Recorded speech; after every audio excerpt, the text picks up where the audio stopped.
नमस्कार। दिल्ली की हवा एक बार फिर से खतरनाक हो गई है। हालत इतनी बिगड़ चुकी है कि इसे गैस चेंबर कहा जा रहा है।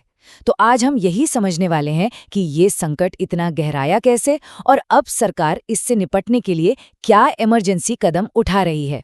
तो सबसे पहले बात करते हैं कि हालात हैं क्या। दिल्ली और पूरा एनसीआर एक बहुत बड़े संकट से जूझ रहा है। हवा इतनी जहरीली हो चुकी है कि उसे सच में एक गैस चेंबर का नाम दिया जा रहा है। और ये सिर्फ कोई कहने की बात नहीं है, ये आज की जमीनी हकीकत है। दिक्कत ये है कि ये प्रॉब्लम किसी एक इलाके या एक शहर की नहीं है। पूरा का पूरा दिल्ली एनसीआर इसकी मार झेल रहा है। इसकी गंभीरता का अंदाजा आपको इस एक नंबर से हो जाएगा, 400 के पार। कई जगहों पर एयर क्वालिटी इंडेक्स यानी AQI 400 का आंकड़ा पार कर चुका है। अब जरा सोचिए, 50 से नीचे का AQI अच्छा माना जाता है और दिल्ली की हवा 400 के पार गंभीर कैटेगरी में है। मतलब सेहत के लिए ये बेहद बेहद खतरनाक है। और जो सबसे ज्यादा चिंता की बात है वो ये है कि फिलहाल कोई राहत मिलने की उम्मीद भी नहीं है। अगले 10 दिनों के लिए बाकायदा चेतावनी जारी की गई है कि हवा की क्वालिटी बहुत खराब ही बनी रहेगी, यानी ये मुसीबत अभी टलने वाली नहीं है। तो सवाल उठता है कि इस बिगड़ते हुए हाल से निपटने के लिए सरकार ने किया क्या। चलिए सबसे पहले उनके एक्शन प्लान पर एक नजर डालते हैं। तो जो एक्शन प्लान लागू किया गया उसका नाम है GRAP 3। अब आप सोच रहे होंगे कि ये GRAP आखिर है क्या चीज।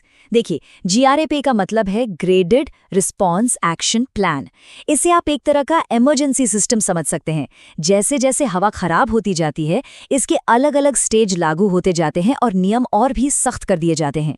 तो दिल्ली में इसका तीसरा स्टेज यानी GRAP 3 लगाया गया।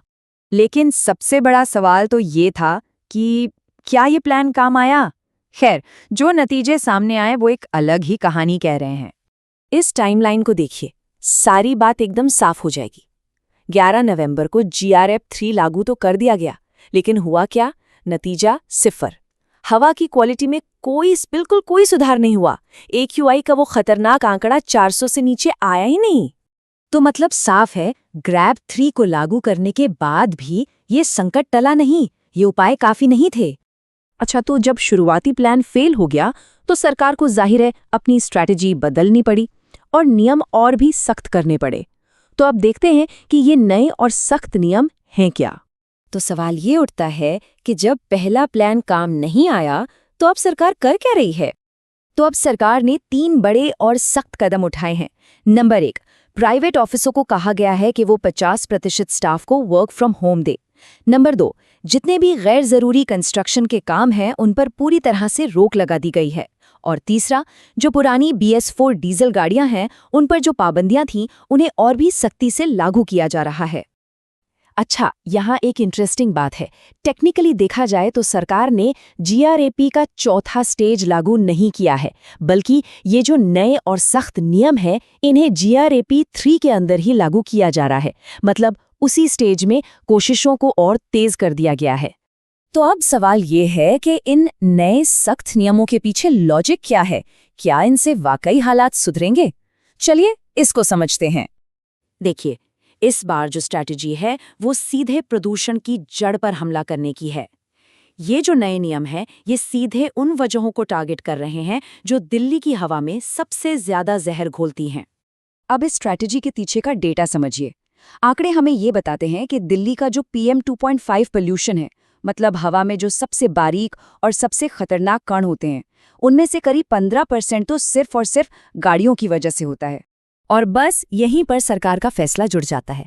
जो 50% वर्क फ्रॉम होम की बात कही गई है उसका एक ही मकसद है, सड़कों पर गाड़ियां कम करना, ताकि ट्रांसपोर्ट से होने वाले इस 15% प्रदूषण को सीधे सीधे कंट्रोल किया जा सके।